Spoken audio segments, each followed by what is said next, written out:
what we have been denying, what we have been wasting a lot of time talking about, fooling the people about unity and brotherhood does not exist. Let us cooperate for Guyana. Let us cooperate. There is evidence of cohesion in the sense that we interact with each other to achieve our common purposes.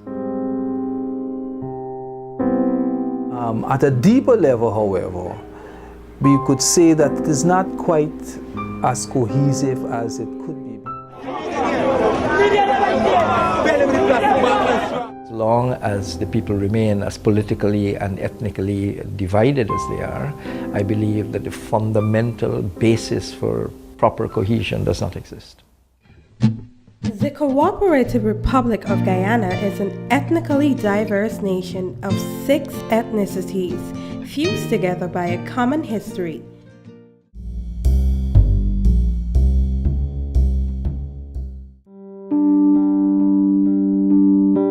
Our history is one in which our different peoples, so to speak, have been traditionally kept apart.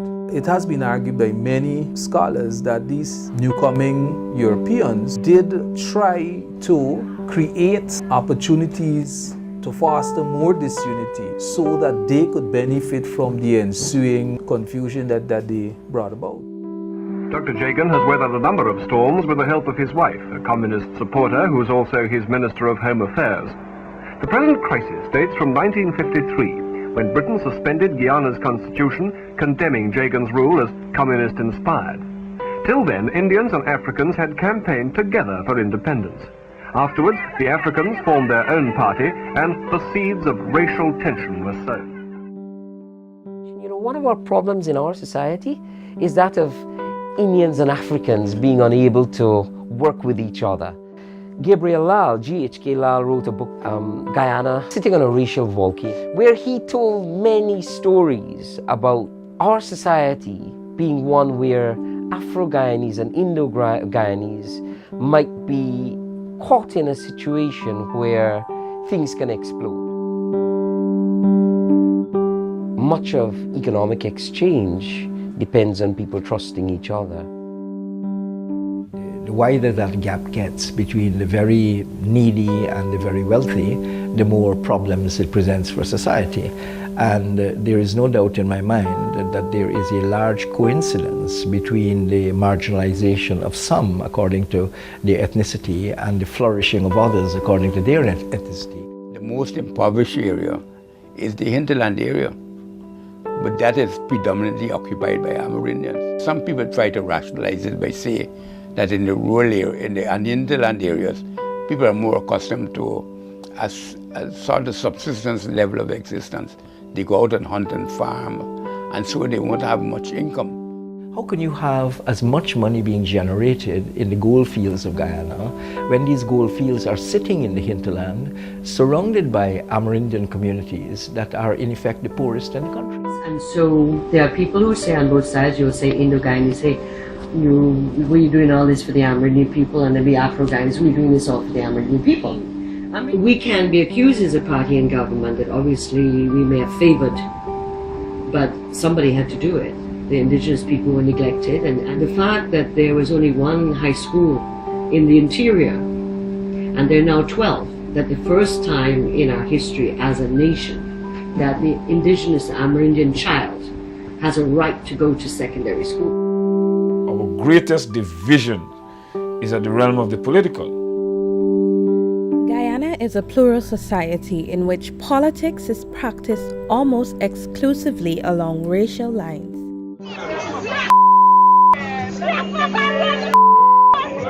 At the level of the home is where prejudice and all these racial stereotypes are being reinforced. Hadn't we been a high migration country, we probably would have been forced to solve our problems.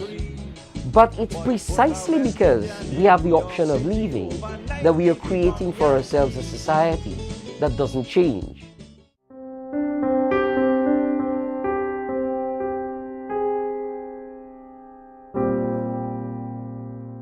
Our leaders need to be role models. Yes, they say things, yes, everybody has equal opportunity and say, but in actuality it is not so. How I see things, the Indians have opportunities. Yes, you gave the name, it sounds Indian, it sounds whatever, yes, you have opportunity. What I find happen, and this has been going on for a long time, what I find, the people that are in the government position, they always use the race problem to cause an issue among us as Guyanese people. I think we get along pretty well, except when it's election time. If we discriminate among ourselves, then of course, again, there's the opening for people to come in and do as they please. And, you know, together we stand, divided, we will fall. Yes, I think that there are ethnic insecurities. I would never say that there aren't any. I think the media is responsible and has been found responsible in international reports of observers during elections, that the media was responsible for inciting racial conflict in Guyana, and those are documented. And so I think there are obviously politicians, rather than a categorical all politicians, I think there are politicians who believe that the only way to get power is by using the ethnic card. I believe that there are also decent politicians on all sides who do not want to ever see that happen. But the overarching issue is that as politicians, if we are to be elected by the people, we are to represent the people, we are supposed to represent all people. Mama, I don't want to be born. You're from Buxton, so they treat you with scorn. Mama, I don't want to be born. A higher level of social cohesion is perhaps the glue needed to ease the racial division and conflict in Guyana. Social cohesion refers to the ability of people to work with each other. So in a sense, it comes down to respect for each other.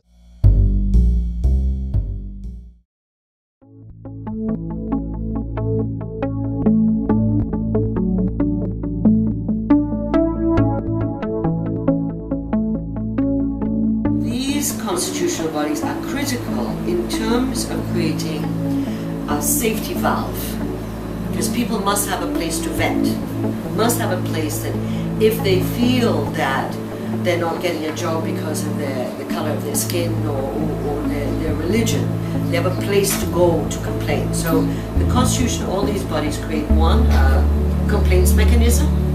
Two, they create a mechanism for redress. So you complain, they have to investigate. ERC and institutions like the ERC, all of them are in some stage of dysfunctionality. They're not functioning as they were designed to function. The entire school system needs to change. We're training people to be too dependent. When you issue an slot, issue one for one Indian, one for black. Education, where people have to be seriously educated about the whole concept of our nationhood. We all could probably become very enthusiastic about building our nation, and that can help to bring us together. In a socially cohesive society, every class, every strata, every group has a role to play, and they are allowed to participate fully in the operations of that society. An immigrant worker, in my opinion, is someone who comes to work in Guyana. They're not born in Guyana. Immigrant workers seem to be making headlines in recent years. They have a role to play in Guyana's society by often doing jobs Guyanese will not or simply cannot do. Afro-Guyanese and Indo-Guyanese, we're set against each other perhaps. Well, guess what? The presence of the Chinese and the Brazilians might help to reduce the forces that would have otherwise taken us into what GHK has called this volcano that's about to erupt. Are they a threat or opportunity to creating a more cohesive Guyana? And they've taken over Guyana too much. But a lot of stores are taken over by the Chinese. Soon we'll have a Chinatown Main Street. As long as you look like a Chinese, you categorize you as a Chinese, being an immigrant from China. Just ask around, but when outside faces from foreign think this thing happened in Suriname, and the Suriname government got rid of them. So I think we should. They have a better chance at starting up their own business compared to, us locals. Not one blue sake, not one rice grain, not one grass, not a blade of grass. The immigrants are here to make a better life for themselves. Guyanese feel have very strong views in particular about how Guyanese and Barbados are treated. In the same way, I think we need to also think about how we treat other foreign nationals coming to our shore. When Guyanese go anywhere, they do not have 1/16 of the privilege that a lot of foreign investors come in and get here. And they lived and died here, and we are moving from here. Guyanese are notoriously a very hospitable people. It is not in our nature to be hostile to strangers, but I believe that the social conditions that exist for our working people are conditions that exacerbate that feeling of, call it xenophobia if you like, but that feeling of hostility to strangers who seem to be being brought in and being treated better than our own working people are being treated. That is the real core of the resentment. 780,000 people? We need more people. We desperately need more people, and we need more skills. If we are to make quantum leaps, if we are to go faster, we need more people with skills. And there's certain skills we don't have yet.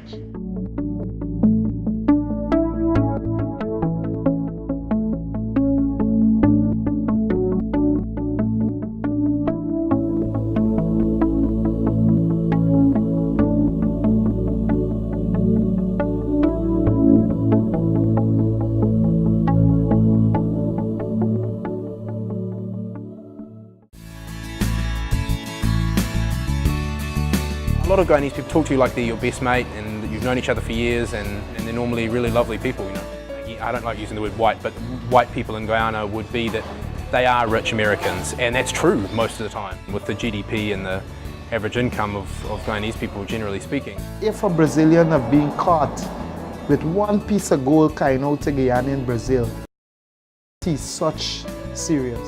Their problem is dealing with a group of people who look at them as if they are a fierce animal that's going to jump out at you and bite you or something like that. If we're caught in a culture of disregard for each other, in which there is no social cohesiveness, think of what Chinese and Brazilians might bring to the table. Persons who really in a cash flow problem, they know they could get a Chinese tap for their kitchen sink. Yes, they'll have to replace it in 4 months' time, but it'll look nice for 4 months.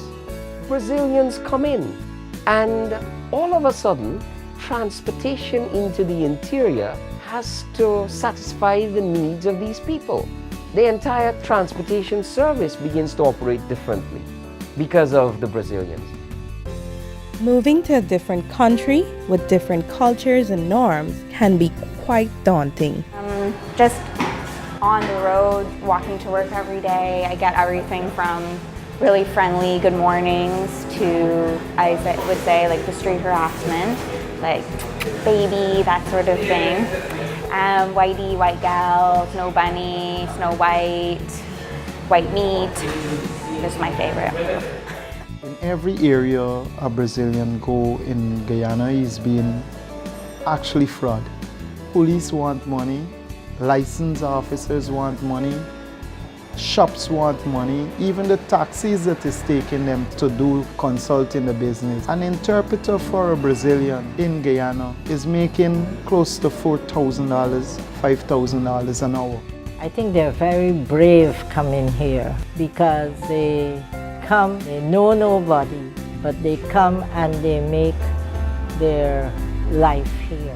Our problem right now is that every day we have people who are being attacked and robbed, and we can do nothing. I do feel you're an outsider, definitely an outsider, not being able to speak Creole all that well.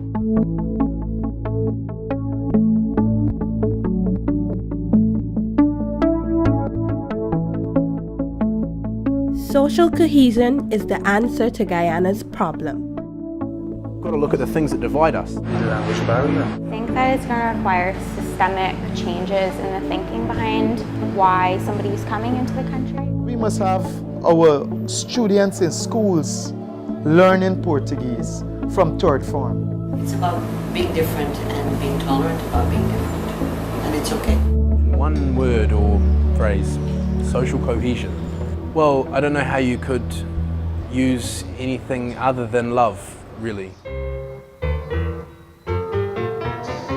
Let us cooperate for Guyana. Let us cooperate for our land. Let us resolve to fight together. Do we want social cohesion in Guyana?